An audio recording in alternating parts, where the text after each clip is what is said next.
There couldn't be much more of a dichotomy in terms of reputation between Daniel Negreanu and Annie Duke. One is a bona fide poker legend who is still as relevant today as he was when he first burst onto the scene.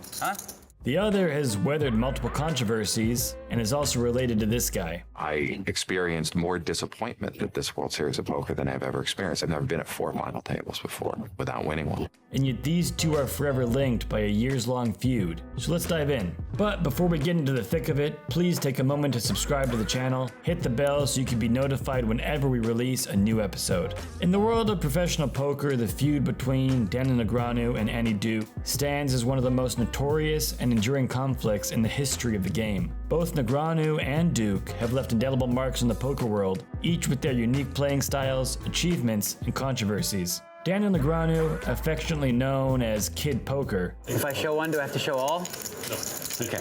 I can show one? You can show one. I can show one if I want to?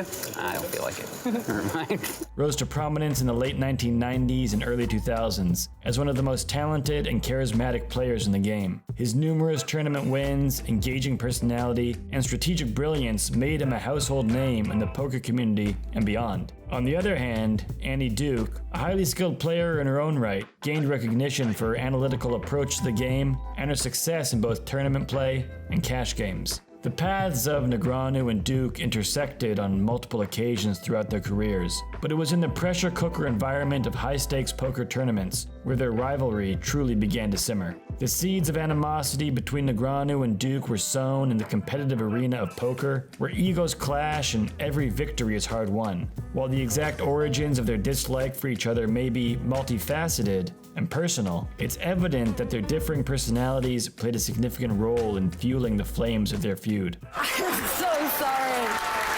You don't deserve that. I'm sorry, that's so ugly. I am so sorry.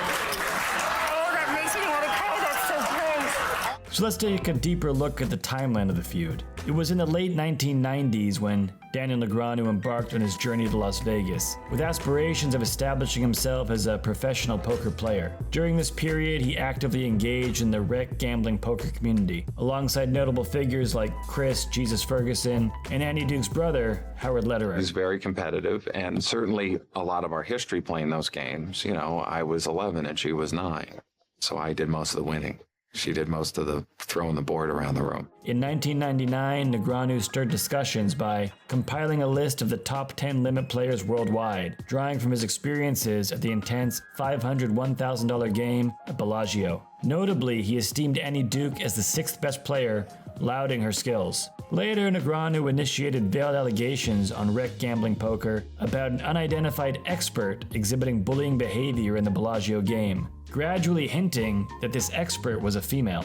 Lederer, who was cognizant of Negreanu's implications, intervened as Duke's brother and addressed Negreanu publicly, accusing him of launching a smear campaign against his sister. Lederer cited several grievances, including Negreanu's derogatory references to Duke and his biased portrayal favoring Jennifer Harmon over Duke as a successful female player. Negreanu retorted, recounting Duke's demeaning treatment towards him, labeling her as a horrible person. According to Negreanu, Duke referred to him as Cup Boy, since he always had a styrofoam water cup at the table, and she constantly would criticize his playing style. Over the years, Negreanu continued his onslaught against Duke, accusing her of unethical practices in various poker scenarios, igniting further animosity. And though years down the line it appeared that Negreanu and Lederer seemingly reconciled, tensions continued to persist between Negreanu and Duke. It's a challenge of, screw you. You want to treat me like watch what I do to you. Eventually, Negreanu went on to acknowledge the contentious rec gambling posts, expressing embarrassment and admitting to his outspoken nature while refraining from direct regret. But in 2005, Annie Duke released her autobiography,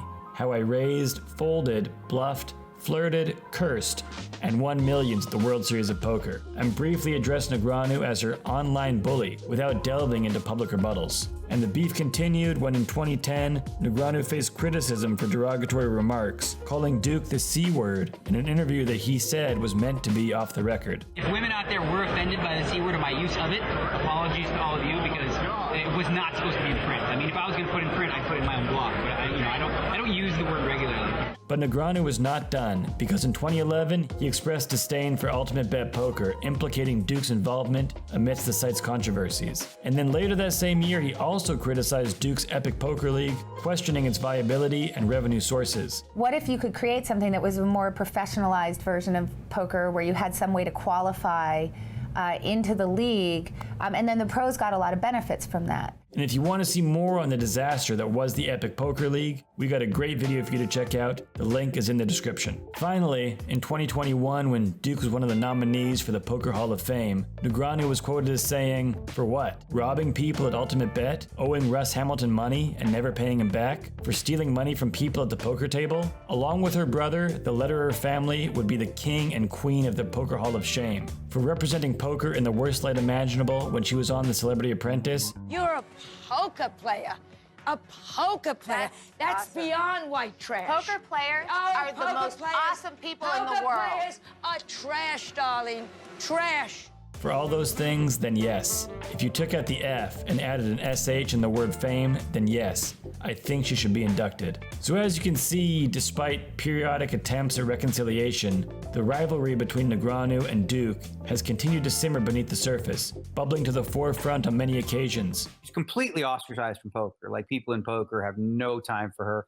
And people actually in poker get really upset when they see mainstream people talk about her in this positive light. And they're like, do you realize the scams that she was involved in? One could say theirs was a rivalry fueled by pride, by ambition, and to want to uphold the values and perceptions of the game. In recent years, however, there have been signs of a thaw in the icy relations between Negreanu and Duke. As the passage of time has softened the sharp edges of their animosity, both players have begun to focus their energy elsewhere. You need to understand that everything you do at the poker table conveys information. Negreanu, now a seasoned veteran of the poker world, continues to compete at the highest levels and remains a formidable presence at the tables. His achievements speak volumes about his skill and of his resilience, and he remains a beloved figure among fans and peers alike. I'm gonna go with the German thing. I have very bad combo to call with. What's a really bad combo to call with? That's a good hand. Fold. Spade and a heart in his hand. One heart, one spade. The bluffs that. And as for Duke, she's embarked on new ventures largely outside of poker. And most would say this is because of how bruised her reputation is inside of the poker world, due to her constant controversies. And while the rivalry may have entertained audiences and captured headlines, it also served as a reminder of the toll that unchecked animosity can take on individuals and communities alike. But let's be real. We'd all love to see this feud open back up again and revive some classic poker drama. And who knows, maybe we'll see that someday soon. And that's it for this one. Thank you so much for being a part of Poker Boom. We appreciate you being here, and we hope you'll check out our other Daniel Negreanu feud episode in which he feuds with Doug Polk, which you can click on right there in the player window. And we'll see you in the next one.